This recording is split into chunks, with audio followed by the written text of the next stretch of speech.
सावधान.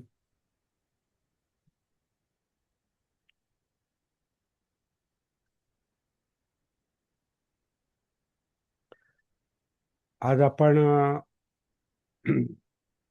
पर्यन्नक वग्गोमधली 7वी, 8वी, 9वी, 10वी आणि 11वी गाथा एकत्र पाहणार आहोत. कारण सगळ्यांचा जो सार आहे तो एकच आहे आणि फक्त त्यातले एक एक मुद्दा वेगवेगळा आहे. त्याआधी काय करतो मी, सगळ्या गाथा आधी पठण करून घेऊ आपण आणि त्यांचा अर्थ पाहू.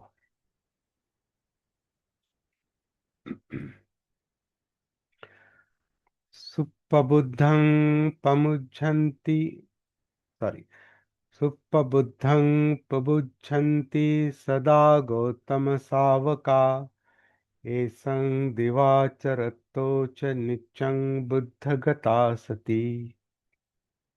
सुप्पबुद्धं पबुच्छन्ति सदा गौतम सावका, येषं दिवाचरतो च नित्यं धम्मगता सती.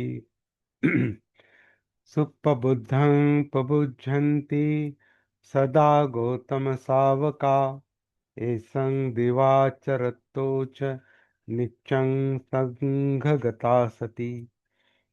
सुप्पबुद्धं पबुच्छन्ति सदा गौतम सावका, येषं दिवाचरतो च नित्यं कायागता सती.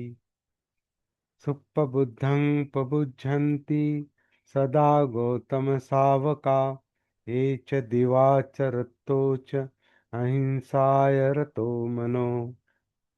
सुप्पबुद्धं पबुच्छन्ति सदा गौतम सावका, येषं दिवाचरतो च भावनाय रतो मनो. अशा प्रकारच्या या 6 गाथा आहेत आणि ऐकतानाच लक्षात येतं की बहुतेक शब्द हे एकसारखे आहेत. फक्त सतीचे जे मुद्दे आहेत, सतीचे जे मुद्दे आहेत ते बदलत आहेत. पहिला 1, 2, 3, 4 4 गाथांमध्ये, म्हणजे बुद्धगता सती, धम्मगता सती, संघगता सती आणि नंतर कायागता सती आणि नंतर मग अहिंसाय रतो मनो, भावनाय रतो मनो. म्हणजे अहिंसेमध्ये त्याचं मन रत असतं, कोणाचं ते आपण पाहूया. आणि भावनेमध्ये रत असतं, म्हणजे भावना म्हणजे साधना, प्रॅक्टिस, त्याच्यामध्ये रत असतं. अशा प्रकारच्या या 6 गाथा आहेत. आता कोण सती करतं हे आणि कोणाचं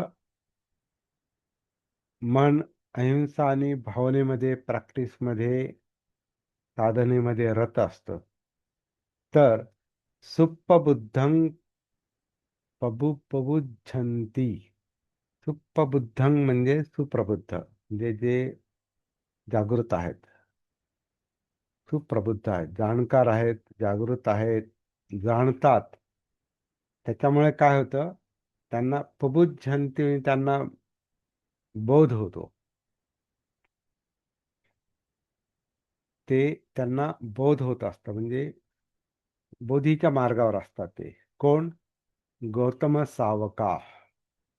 गौतम म्हणजे गौतम, गौतम बुद्ध म्हणजे आता स्पष्टपैकी बुद्ध, गौतम बुद्धांचा संदर्भ आहे ते. गौतमांचे सावक, सावक म्हणजे श्रावक, श्रावक म्हणजे जे श्रवण करतात ते, जे त्या कारण दोन बुद्धांच्या शिष्यांना सावकच म्हटलं जायचं. श्रवण, सावक संघो आपण याच्यामध्ये पण म्हणतो ना, एस भगवतो सावक संघो, आहुनेयो पाहुनेयो दक्षिणेयो अंजली करणियो वगैरे, जे संघ वंदना जी आहे त्याच्यामध्ये सावक संघ म्हटलेला आहे. तर सावक संघ म्हणजे गौतम बुद्धांचे खरं म्हणजे शिष्य, त्या मार्गावर चालणारे. गौतमाचे श्रावक गौतमाचे श्रावक सदा नेहमी काय काय असतात? ते सुप्रबुद्ध असतात आणि बुभुजंती म्हणजे त्यांना बोध होत चालतो. कशामुळे? ते दिवाचरत्तोचा हा शब्द सगळीकडे आलेला आहे आता. एसंग दिवाचरतोच दिवस रात्र काय करतात? बुद्धगता सती. गत म्हणजे अवस्था, आपण काल पाहिलेला आहे. बुद्धगता सती म्हणजे बुद्धाची जी अवस्था आहे, म्हणजे बुद्ध जे आहे, जे बुद्धत्व आहे, त्याचं त्यांना भान असते, त्याची सती असते. त्याच्यामध्ये ते नित्यरत असतात. नित्य त्याच्यामध्ये असतात. निच्चंग बुद्धगता सती, निच्चंग धम्मगता सती, निच्चंग संघगता सती आणि निच्चंग कायागता सती. आता या पहिल्या चारचं आपण एकत्र हे पाहू आणि उलट पाहू आता. उलट कसं? निच्चंग कायागता सती. आता या कायागता सती काय, हे आपण काल पण पाहिलेलं आहे. काल काल की परवा परवा पाहिलेला आहे. कालच्या गाथा तर आपण दोन दोन एकत्र पाहिल्यात. त्याच्या आधीच्या गाथेमध्ये 293 नंबरच्या गाथेमध्ये आपण कायगता सती म्हणजे काय ते पाहिलेलं आहे. आणि आपण रोजच पाहतोय खरं म्हणजे. दररोजच आपली कायगता सती चाललेली असते, म्हणजे कायानुसती चाललेली असते. आणि कायानुसतीसाठी आपण कायेत उतरत असतो. आपल्याला अ, कायेचं भान, कायेची जागृती, कायानुसती आणि काया ज्या ज्या अवस्थेत आहेत ते ते काम आपलं खरं म्हणजे रोजच चाललेलं असतं. जागृतीची कार्यशाळा म्हणजे हीच चाललेली आहे आपली. हेच काम चाललेलं आहे. म्हणजे हेच काम चालावं अशी अपेक्षा आहे आपल्या, किमान या सत्राच्या दरम्यान तरी. म्हणून आपण आल्या आल्या आधी सावधान सावधान म्हटल्याबरोबर आपण कायशी कनेक्ट व्हायला पाहिजे. म्हणजे कायागता सतीमध्ये आलं पाहिजे. आणि कायागता सतीमध्ये कायेमध्ये येण्यासाठी जर अवघड जात असेल तर मग श्वासाचा आधार घेतला पाहिजे. म्हणजे आनापान सतीचा आधार घेतला पाहिजे. तो सोयीस्कर आहे. बुद्धांचा हा फार आगळा वेगळा शोध आहे. त्यांनी काही नाही, फक्त एक पाहिलेलं आहे की कायेत उतरायचं असेल, आपल्या अस्तित्वाचं, असण्याचं, जगण्याचं भान यायचं असेल तर ह्या जिवंत कायेचं भान आलं पाहिजे. आणि जिवंत कायेचं भान यायचं असेल तर ते जाणीवांच्या आधारे थेट येऊ शकतं.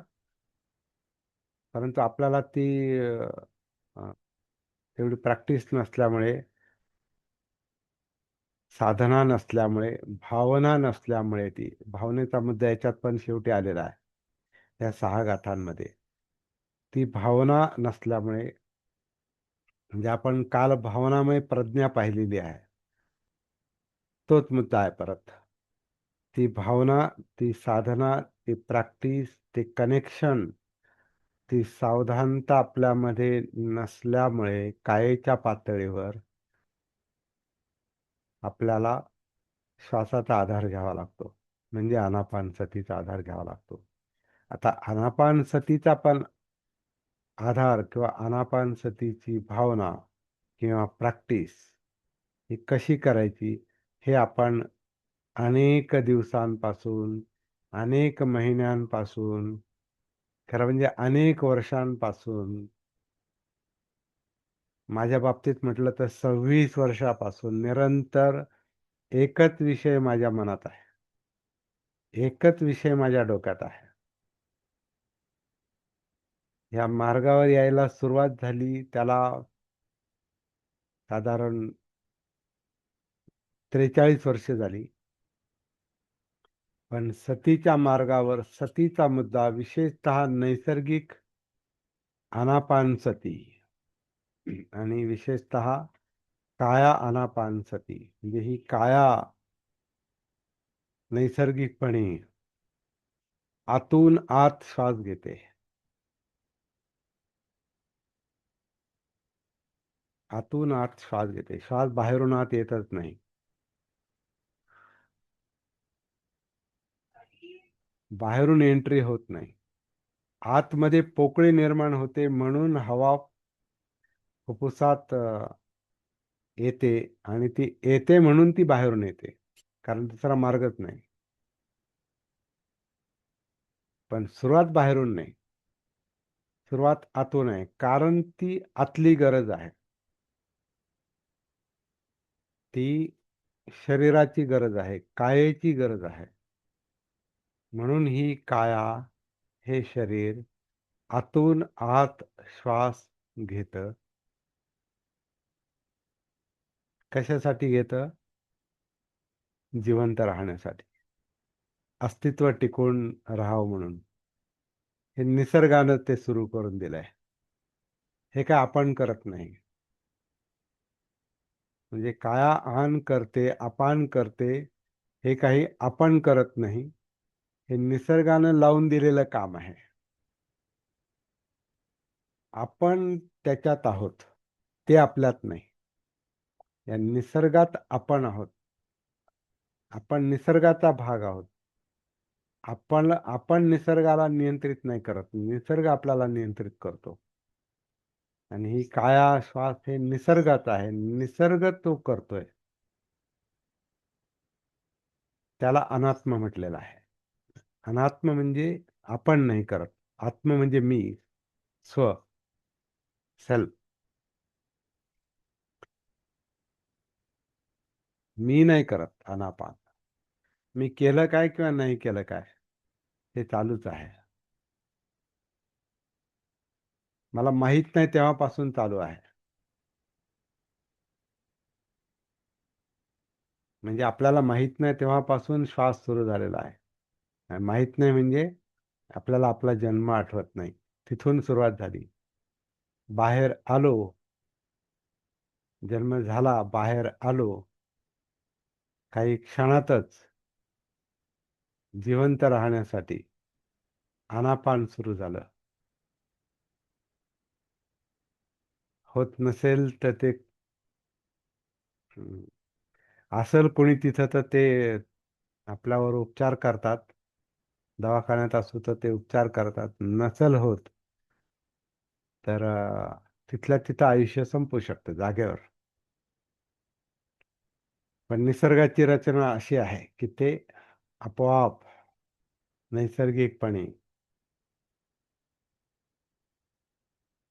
निसर्ग जणू काही कायला एक प्रकारे तर तयार करूनच ते जी काय प्रोसेस झालेली आहे, जी काही तयारी झालेली आहे, ज्या काही सिस्टम तयार झालेल्या आहेत कायेमध्ये, शरीरामध्ये, त्याच्यातली एक सिस्टम, एक प्रक्रिया ही आनापानची आहे. आणि ते नैसर्गिकपणे सुरू झालं. पण आपल्याला माहिती नाही. कारण आपल्याला त्यावेळेला सती नव्हती. आपल्याला त्यावेळेला भान नव्हतं. आपल्याला ते माहिती नाही. म्हणजे आपल्याला माहिती होण्याच्या आधीच आनापान सुरू झालं. ते आपल्याला नंतर सतीच्या निमित्तानं जाणवतं. किंवा काहीतरी प्रॉब्लेम झाला तर जाणवतं. किंवा काहींना ध्यानाच्या निमित्ताने जाणवतं. काहींना ध्यानही नाही आणि सतीही नाही, परंतु काही श्वासाला त्रास झाला तर जाणवतं. किंवा धाप लागली तर जाणवतं.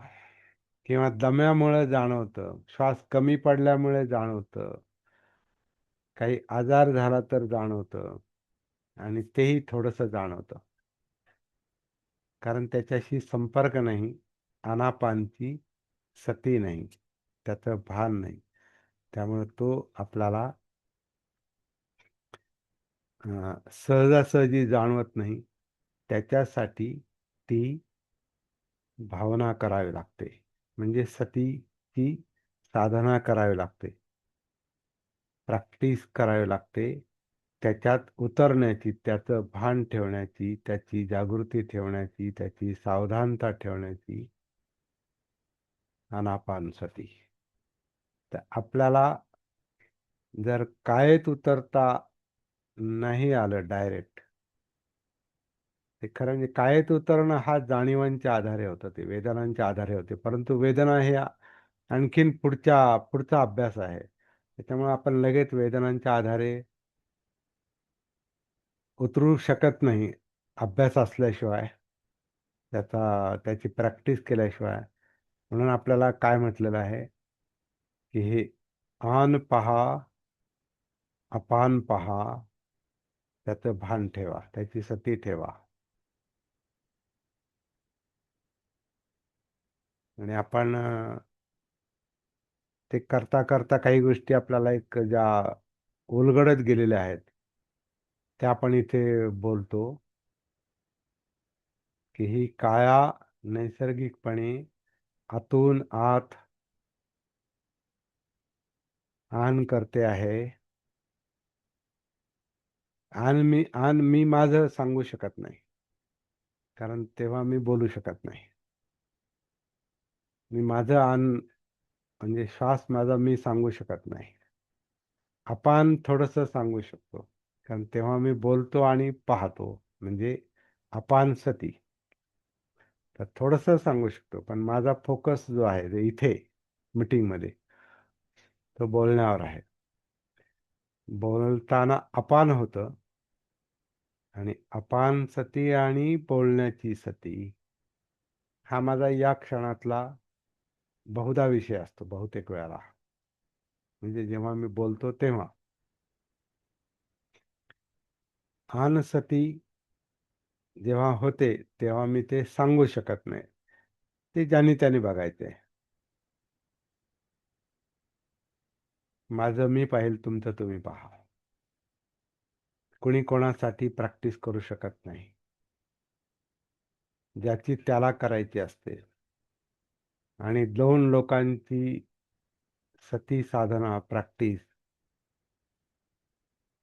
आता आपण आनापान सतीवर बोलतोय, तर दोन लोकांची आनापान सती एकसारखी कधीच नसणार आहे. ज्याचा त्याचा स्वतंत्र श्वास चालू आहे, आनापान चालू आहे, ज्याची त्याची स्वतंत्र काया आहे, शरीर आहे, ज्याच्या त्याच्या स्वतंत्र जाणीवा आहेत, वेदना आहेत, सुखदुःख आहेत, ज्याचं त्याचं स्वतंत्र चित्त आहे, भावना आहे, ज्याच्या त्याच्या स्वतंत्र इच्छा, आकांक्षा, तृष्णा आहेत. म्हणून ज्याचं त्याचं सुखदुःख स्वतंत्र आहे. कारण प्रत्येकाचे संस्कार वेगळे आहेत. हे बनणं जे आहे, आपलं अस्तित्व जे आहे, संखारा शब्दे संखारा, संखारा म्हणजे संस्कारित अस्तित्व. संस्कार म्हणजे असं काहीतरी चाललेलं आहे, अशी काहीतरी बनण्याची प्रक्रिया आहे, अशी काहीतरी कृतीची प्रक्रिया आहे. कृती आहे, संस्कार, करणे, होणे, असं काहीतरी चाललेलं आहे का ते स्वतंत्र आहे. संस्कार स्वतंत्र आहे, विचार स्वतंत्र आहे. ज्याची त्याची परिस्थिती, कंडिशन्स वेगवेगळी आहे. प्रत्येकजण स्वतंत्र आहे. त्याच्यामुळे प्रत्येकाचं आनापान स्वतंत्र आहे, आणि ते ज्याने त्याने बघायचं आहे. कुणी कोणासाठी आनापान सती करू शकत नाही, आणि सांगू पण शकत नाही. खरं म्हणजे इथे आपल्याला फक्त काही अनुभव फक्त सांगावे लागतात, परंतु कोणी काय करावं हे नाही सांगू शकत. कारण हे असं सोबत चालण्याचं किंवा बोटाला धरून चालण्याचं काम नाही. किंवा मार्गदर्शन पण अ, अनुभवांचं करू शकतो. परंतु प्रॅक्टिकल बोटाला धरून असं चाला, असं ते होत नाही. म्हणून बुद्धांना आपण किंवा बुद्धांनी स्वतःला मार्गदाता म्हटलंय. मी मार्ग पॉइंट आउट करू शकतो, सांगू शकतो, मार्ग दाखवू शकतो. मोक्ष नाही दाखवू शकत, मुक्ती नाही देऊ शकत. मार्ग दाखवू शकतो, चालायचं कसं ते नाही सांगू शकत. ते ज्याने त्याने पहा. आणि येतं ज्याला त्याला चालता येतं. का? प्रत्येकाला दुःखमुक्ती पाहिजे, प्रत्येकाला तो मार्ग पाहिजे. कारण प्रत्येकाला त्रास आहे, दुःख आहे, यातना आहे. त्यामुळे त्याला ते चालावं लागतं. चालतात चालतोच आपण. हे आपल्याला माहिती असो नाही तर नसो, सती असो नाही तर नसो, जागृती असो नाही तर नसो, आपल्याला जगण्याचं जीवनाचं भान असो नाही तर नसो, आपलं काम चाललेलं आहे. आपण त्याच मार्गावर आहोत. दुःखमुक्तीच्याच मार्गावर आहोत. सगळी जीवनाची धडपड त्याच्यासाठीच चाललेली आहे. दुसरं काही नाही. जगण्याची धडपड ही यातना, दुःख, टेन्शन, प्रेशर, विरह, एकटेपणा, भीती, चिंता, अस्थिरता, अस्वस्थता, मरण, ह्याच्यामुळे होणाऱ्या दुःखातून मोकळं होण्यासाठी सगळं चाललंय. आपला व्यवहार त्याच्यासाठीच आहे सगळा. व्यवहार म्हणजे जगणं. काय नोकरी करा, धंदा करा, उद्योग करा, संसार करा, लग्न करा, निर्मिती करा, काही करा तुम्ही. काहीही करा. आपलं साधं खुर्चीवर पण का बसलो किंवा आपल्या जिथं बसलो तिथं असं व्यवस्थित का बसलो, तर कम्फर्टेबल वाटावं, है ना, सुरक्षित वाटावं, व्यवस्थित वाटावं. सगळं त्याच्यासाठी चाललेलं आहे.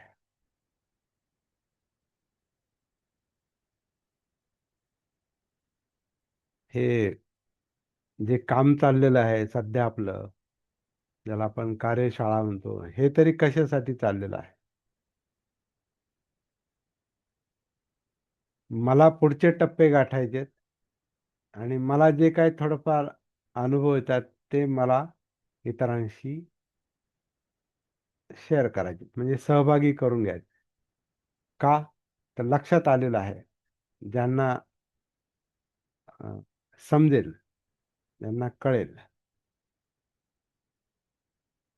ते प्रॅक्टिस करतील. आणि मला कळालं, हे काय व्यक्तिगत गोष्ट नाही, हे नैसर्गिक आहे. हे काय आपण म्हणजे ते आपलं ज्ञान नाही, ते आपली निर्मिती नाही. आनापानसती शब्द हा काय आपण काढले नाही, मी नाही काढला. आपण आता इथे ते आधार आपण सरळ सरळ पुस्तकाचा घेतो, धम्मपदाचा घेतो, धम्मपदातल्या काही शब्दांचा घेतो, त्याच्यावर आपण चिंतन करतो. म्हणजे आपण काय, आपण जसं श्वास आपण घेत नाही, सोडत नाही, तसं हे पण आपण नाही करत जणू काय. इट हॅपन्स, ते घडतंय, ते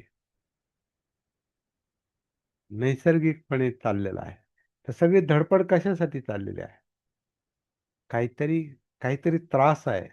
त्याला बुद्धाने दुःख म्हटलंय. काहीतरी यातना आहेत. जन्माच्या यातना, म्हातारपणाच्या यातना, आजाराच्या यातना, मरणाच्या यातना, मरणाची भीती. मरण येणार असेल त्यावेळेला ते नको नको करत ते त्याच्यात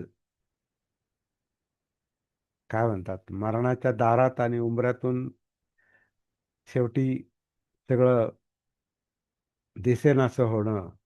हे ना, आपले काही नातेवाईक आपण पाहतो दिसेनासे झाले. आपणही होणार. तर हा जीवन मार्ग आहे. तर याचं भान येण्यासाठी हे काय आहे, नेमकं काय चाललंय, काय याचं स्वरूप, याचं भान येण्यासाठी या जीवनात उतरावं लागतं. म्हणजे कायेत उतरावं लागतं, जिवंत कायेत, म्हणजे जीवनात.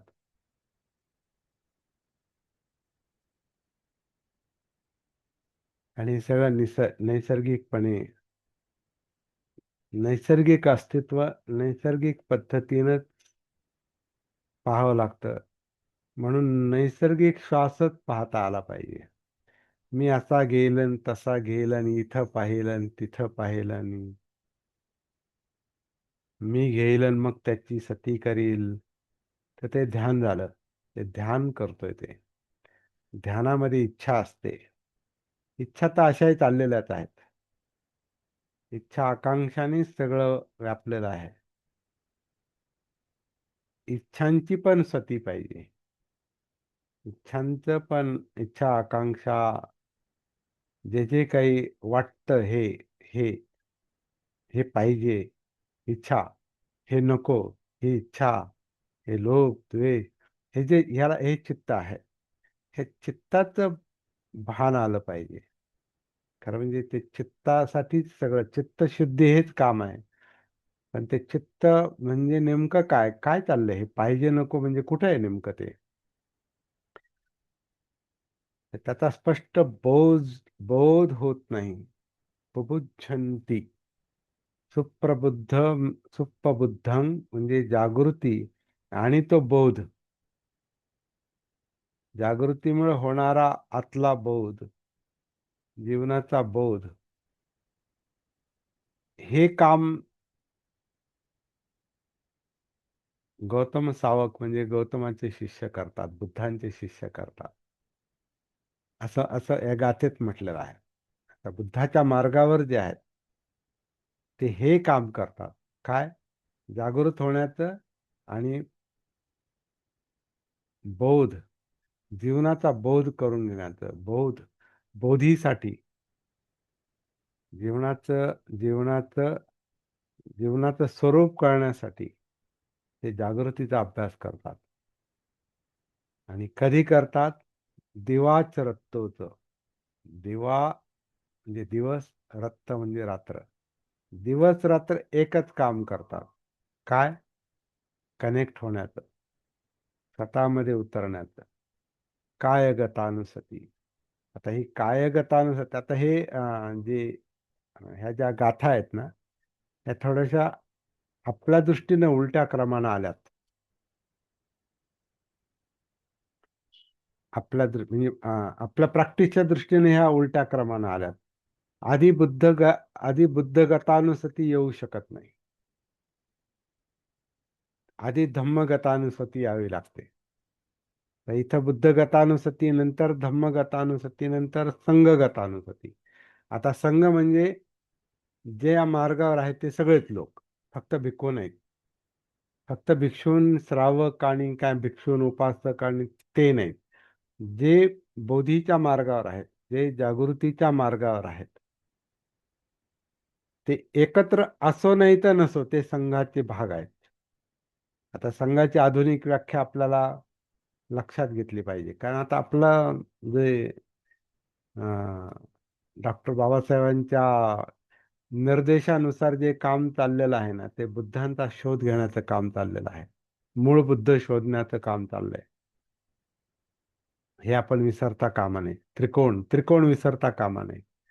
आपल्याला मूळ बुद्ध शोधायचे, आणि मूळ बुद्ध शोधायचे याचा अर्थ मुळापर्यंत जायचं, मुळाशी जायचं. कारण मूळ बुद्ध हे 50-100 वर्ष फक्त ते त्यांचं काम चालू होतं. म्हणजे बुद्धांच्या महापरिनिर्वाणानंतरच ती फाटाफूट व्हायला सुरुवात झाली. त्यांच्या त्यांचा मृत्यू झाल्या झाल्या एका भिक्षूला आनंद झाला होता म्हणतात. सिनियर भिक्षूला, ज्याला ही साधना जड जात होती किंवा त्याला समजत नसेल,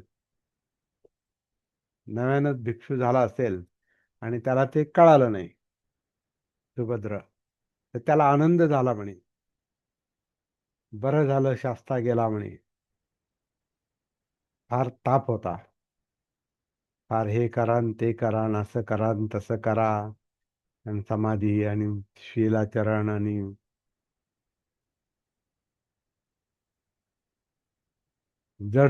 जड जात असेल त्याला.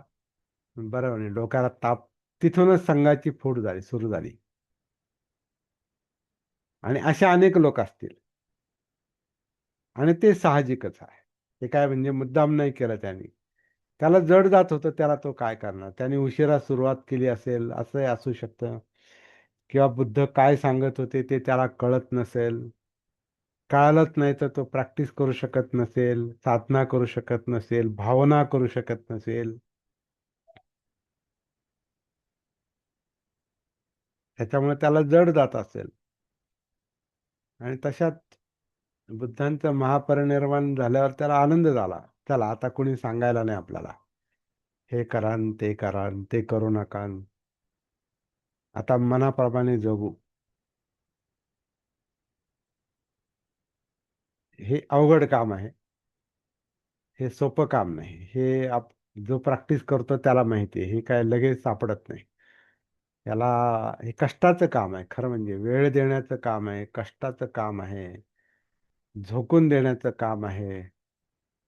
आणि दिवा तोच रात्रंदिवस त्याच्यात असण्याचं काम आहे. तेव्हा कुठं थोडं थोडं थोडं थोडं सापडत जातात ती भावना.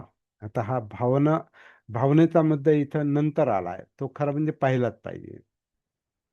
अहिंसेत रत असतो, हा नंतरचा परिणाम आहे. कायगता कायेत उतरायचं इथून सुरुवात आहे. ती गाथा इथं मध्येच आलेली आहे. त्याच्यानंतर जे उलट चाललोय आता मी, त्याच्यानंतर मग संघ आहे, त्याच्या आधी धम्म आहे, त्याच्यानं आधी बुद्ध आहे. बुद्ध, धम्म, संघ, काया, अहिंसा आणि भावना, हे 6 मुद्द्यामध्ये हे गौतमाचे श्रावक असतात. दिवस रात्र असतात. जागृतीपूर्वक ते बोध करून घेण्याचा म्हणजे बोधीसाठी प्रयत्न करतात. असा या 6ही गाथांचा एकत्रित अर्थ निघतो आणि हे काम ते दिवस रात्र करतात. पण आता याचा क्रम कोणता?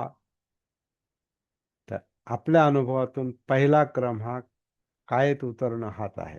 म्हणजे कायगतानुसती आहे. त्याची भावना करणं आहे म्हणजे सती. आणि ह्या सतीमध्ये सतीपठ्ठाण येतं. कारण सती ही एकच गोष्ट नाही.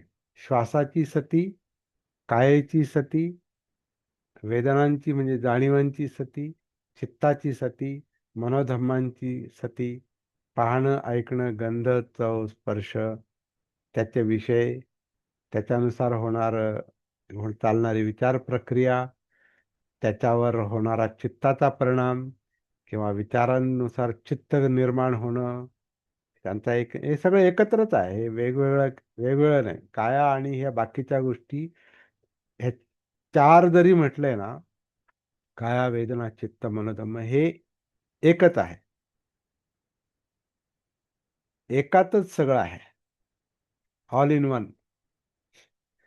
हे समजण्यासाठी वेगवेगळं केलेलं आहे. आणि असंही नाही आधी काया दिसेल, आधी श्वास दिसेल. नाही, आधी विचार पण दिसू शकतात. आणि आपण विचारांनी तर त्रस्त असतोच. आपल्याला आधी चित्त दिसू शकतं किंवा चित्ताचे परिणाम दिसू शकतात. कारण आपण लहानपणापासूनच घाबरत आलो, भीत आलो, टेन्शन, प्रेशर, चिंता, अस्वस्थता, विरह, सुख, दुःख, हे सगळं आपण जगतच आलोय. म्हणजे आपण भावनांच्या संपर्कात आधी येतो, म्हणजे चित्ताच्या संपर्कात आधी येतो. पण चित्ताचा बोध आपल्याला होत नाही. चित्तानुसती नाही. त्याचा परिणाम दिसतो. त्याचे हेलकावे दिसतात. त्याचं कंपन दिसतं. त्याचा त्रास दिसतो.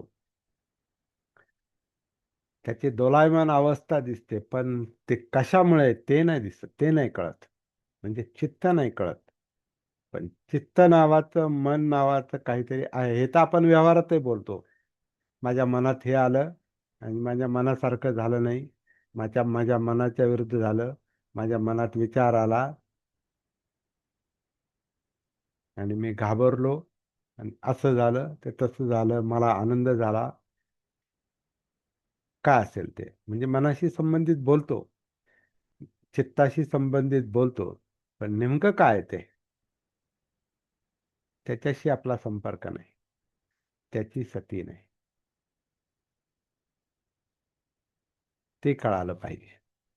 पण ते आहे हे सामान्य माणसाला पण जाणवतं, परंतु तो या सतीच्या मार्गावर नसल्यामुळे त्यातले बारकावे, त्यातला काय म्हणतात, त्यातला कार्यकारण भाव कशामुळे काय होतंय हे कळत नाही. सुखदुःख का निर्माण होतात? त्यातलं सुख हा काय प्रॉब्लेम नसतो आपला, आपला प्रॉब्लेम दुःख आहे. कारण आपल्याला पळवणारं ते सुख नाही, ते दुःख आहे. सुख सुख पण दुःखाची दुसरी बाजू आहे. जिथं दुःख नाही तिथं सुख आहे. पण सुखाच्या मागे परत दुःख दडलेलं आहे, कारण सुख टिकून राहत नाही. असं हे जीवनाचं स्वरूप आहे. प्रॉब्लेम आपला दुःखच आहे. दुःख हे सत्य आहे. ते आपल्या जीवनाचं लक्षण आहे. सब्बे संखारा दुःखाती. पण त्याचा बोध झाल्यावर कळतं सब्बे संखारा अनिच्छाती. आणि हे जे चाललेलं आहे हे आपण नाही, हे धम्म आहे. धम्म म्हणजे घडामोडी, सगळं जे काही चाललंय, जे बोलतोय ते सगळं धम्मच. आपण जे पाहतोय ते सगळं धम्म आहे. कारण आतल्या गोष्टी बोलतोय आपण, तर ते धम्म म्हणजे आपण नाही. अनत्ता, सब्बे धम्मा अनत्ता ते. तर असं हे याचं स्वरूप आहे. तर ज्या क्रमाने ह्या गाथा आहेत त्या क्रमानं प्रॅक्टिस नाही. म्हणून या गाथांचं थोडंसं अभ्यास म्हणून आपण ते पाहतोय, परंतु त्याचं स्वरूप जसं याच्यात संकलित केलंय तसं नाही. प्रॅक्टिकली ते उलटच दिसतंय सगळं. वेळ संपत आलेला आहे. परत जॉईन व्हायचं असेल तर परत जॉईन व्हा. मी चालू करणार आहे परत. तर अशा प्रकारचा आहे, मोठा विषय आहे. 6 गाथा एकाच विषयाशी संबंधित असल्यामुळे आपण एकत्रित घेतल्या आहे.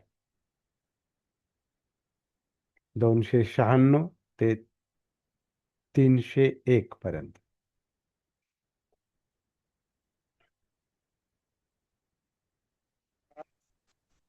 गाथेचा फोटो ग्रुपवर टाका की. हा, 6 गाथेचा फोटो अच्छा अच्छा, फोटो ग्रुपवर बरं टाका. बरं, आत्ता टाकतो, आत्ता टाकतो, आत्ता टाकतो. Okay okay.